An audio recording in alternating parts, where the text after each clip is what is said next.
This is Reza Aslan for Aslan Media. It's Tuesday, June 22nd. Today we are hearing reports out of Washington, D.C. that there is a bill going through both houses of Congress called the Comprehensive Iran Sanctions Accountability and Divestment Act. Now, this is a plan by the Senate and the House of Representatives to declare its own sanctions program on top of the UN sanctions program against Iran. Now, the agreement contains some positive measures. For instance, it claims to punish those responsible for Iran's human rights violations, and it does ease some restrictions that prevent Iranians from accessing the internet.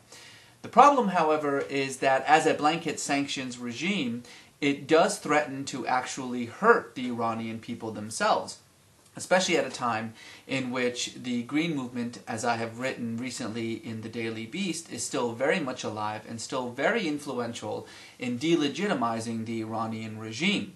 Make no mistake, despite the confident blustering of the regime in the public and on the international stage, it is dealing with the greatest challenge to its authority in 30 years. But the real problem with these sanctions is that, like every other sanctions program ever pushed towards Iran, there is no reason to think that these sanctions will do anything at all to affect Iranian behavior.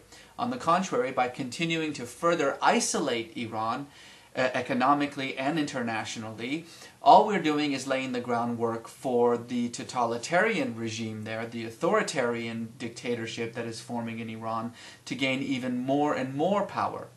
I've said it before, I'll say it again. A tyrant stays in power by isolating his people. For 30 years, we have been doing the tyrant's work for him in Iran, and this act, the Sanctions Act coming through Congress, is just more of the same. Here's what I suggest. The absolute exact opposite. We don't need to continue to isolate Iran even more. We need to open Iran up to the international community. The best way to do that is by allowing Iran to do something that it's been trying to do for more than a decade now. Join the World Trade Organization, the WTO. Iran first registered to join the WTO in the mid-1990s. But ever since then, the United States has used its veto power to make sure that there isn't even a discussion about Iran's application. Now, this is an unusual decision on the U.S.'s part. Why? Because the U.S. has actively promoted WTO membership for countries like China, Saudi Arabia, and Vietnam, three countries that have also, like Iran, had a very troubling human rights record. Now, why is it that the United States fostered the applications to the WTO by these three countries? Because it made a very persuasive argument.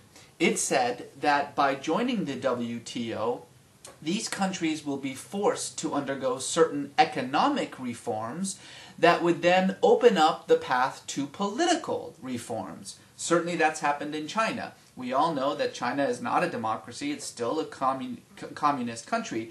But the fact of the matter is that since joining the WTO and being forced to liberalize and privatize its economy, the Chinese people have had far greater freedoms, far greater liberties, and China is on its way to becoming a much more open society than it was before it joined the WTO. Now, here is the question.